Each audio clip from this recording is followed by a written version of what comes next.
E aí, galera do segundo ano? Então, como combinado, estamos aqui gravando, né, a nossa videoaula. Então, hoje, aula 41, página 319, tá? Então, eu tô aqui com a apostila, que vocês possam acompanhar e possam entender o contexto da história. Uma vez que nós estamos apenas fazendo uma releitura, porque você já aprendeu isso, né?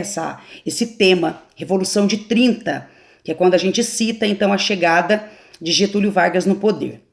Na apostila, na aula 41, nós temos, então, o fichamento do texto, que assim a gente tem que fazer, não é? Em todo o texto, para se entender, a gente, então, ficha o texto, contando os parágrafos e, então, entendendo o que cada um diz. 1, 2, 3, 4, 5, 6. Então, nós temos 6 parágrafos na página 319 que resumem o que foi a Revolução de 30, que foi a chegada de Getúlio Vargas no poder brasileiro, de uma época em que quem mandava no Brasil era a política do café com leite.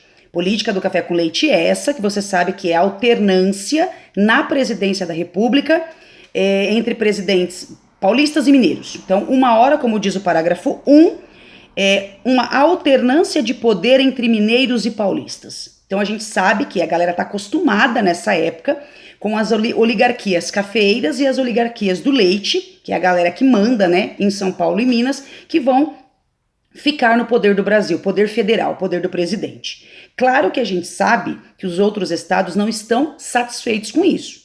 Eles sabem que é isso que acontece, mas eles estão sempre tentando também entrar nesse poder, fazer parte dessa presidência, como é o caso da Paraíba, o caso do Rio Grande do Sul com o próprio Getúlio Vargas, tá? Então, as eleições de 26... a gente encerra que era o antigo presidente mineiro, Arthur Bernardes.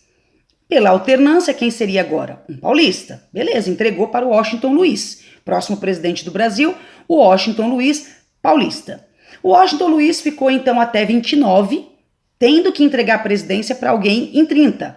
Pela lógica, quem seria? Alguém mineiro, já que é essa alternância. E qual foi o baque dessa eleição? Que o presidente que entrou foi um outro paulista, que é o Júlio Prestes. Então aí pronto, se fez todo o mal-estar político, porque estavam esperando a alternância mineira, e veio um outro paulista. Claro que uma eleição fraudulenta, uma eleição no mínimo corrupta, ela foi fraudada para que o Júlio Prestes vencesse, um outro paulista, e isso causando esse mal-estar.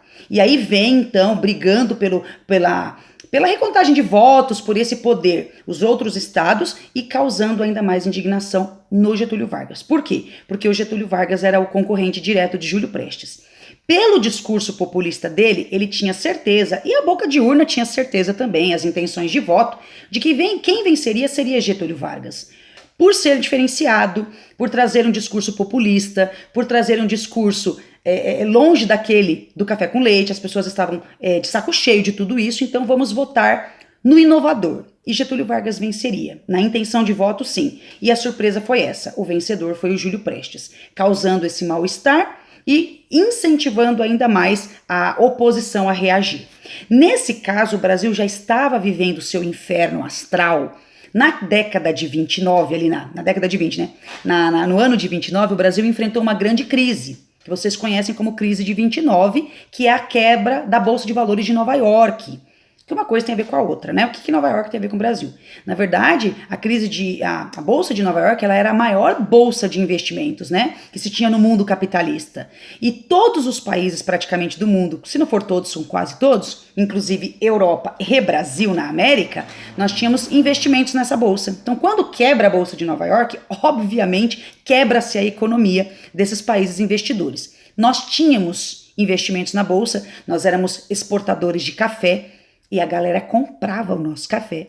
Então a bolsa quebrou, levou muitos países à bancarrota, à falência, e não tem mais dinheiro para comprar o nosso café. Então a nossa economia também pifa. Isso tudo nesse mesmo período, né, da indisposição política, a galera brigando aqui pela cadeira presidencial, e ainda me acontece isso com a Bolsa de Valores. Tudo isso inflando, né, assim, a necessidade de uma reação. Por isso que Getúlio Vargas vem.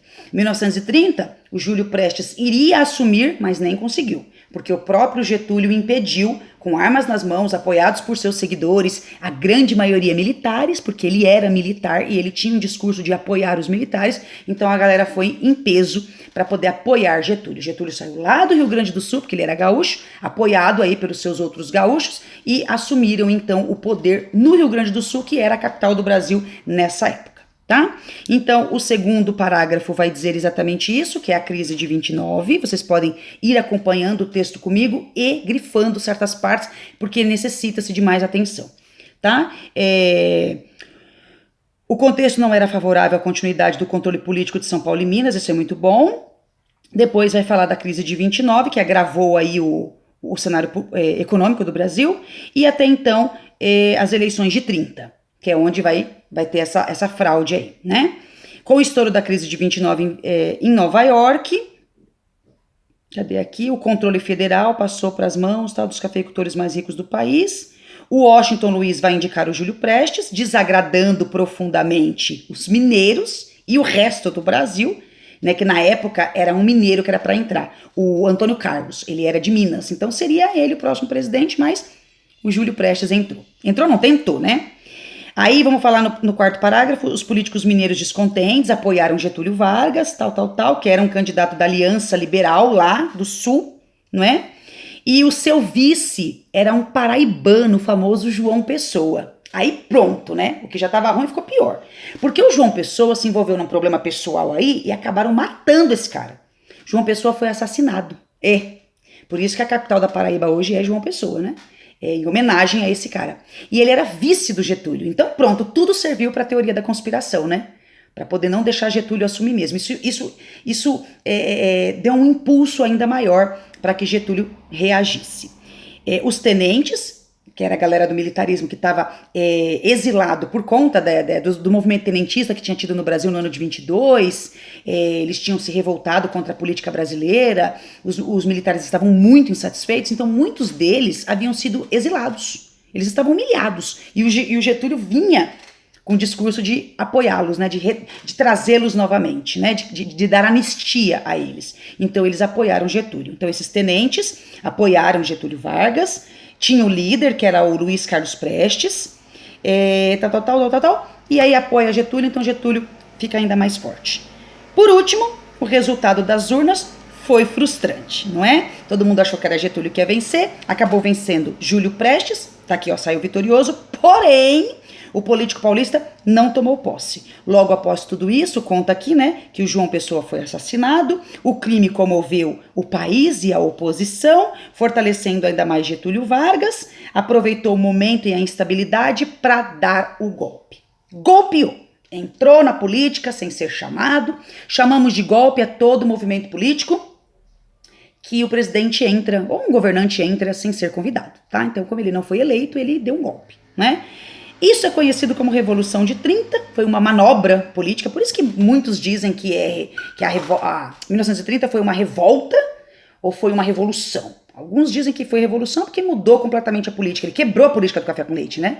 Não é mais São Paulo e Minas que manda, não, agora vai mandar outro presidente. E alguns dizem que foi só uma reforma, que ele entrou, mas que ele não fez grandes coisas, então vamos interpretar se foi revolta ou se foi revolução mesmo, né? O Washington Luiz foi deposto e Vargas, então, assumiu o poder provisoriamente. Por que provisório, né? É lógico, porque ele não entrou eleito, vamos combinar que ele deu um golpe, então a qualquer momento a oposição pode reagir, pode tirá-lo do poder, né? Mas aí a gente tem a grande história de Getúlio, que entrou em 30 e ficou 19 anos no poder. Nunca houve história parecida. Nunca nenhum presidente ficou tanto tempo. Ele ficou 15 anos direto, de 30 a 45. Depois ele saiu, teve uma eleição aí que um tal de Eurico Gaspar Dutra entrou, fez grande coisa. Depois teve novas eleições aí, de novo Getúlio volta e agora é eleito, não foi por golpe, mas não. Então, somando tudo aí, a era Vargas, dá total de 19 anos no poder. Você sabe qual foi o fim de tudo isso? Você lembra disso, né? No dia 24 de agosto de 54, ele acaba se suicidando e aí encerra o período Vargas, tá? Por enquanto, a aula 41 é isso. É a Revolução de 30. O que foi? Quem fez a Revolução, tá?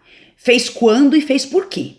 Então, a gente sabe que foi realmente uma manobra para tirar São Paulo e Minas do poder, por causa da tal política do café com leite. Um monte de agravantes aí colaboraram para isso, né? A crise de 29, o assassinato de João Pessoa, e fora a insatisfação política e militar que tinha assim no Brasil.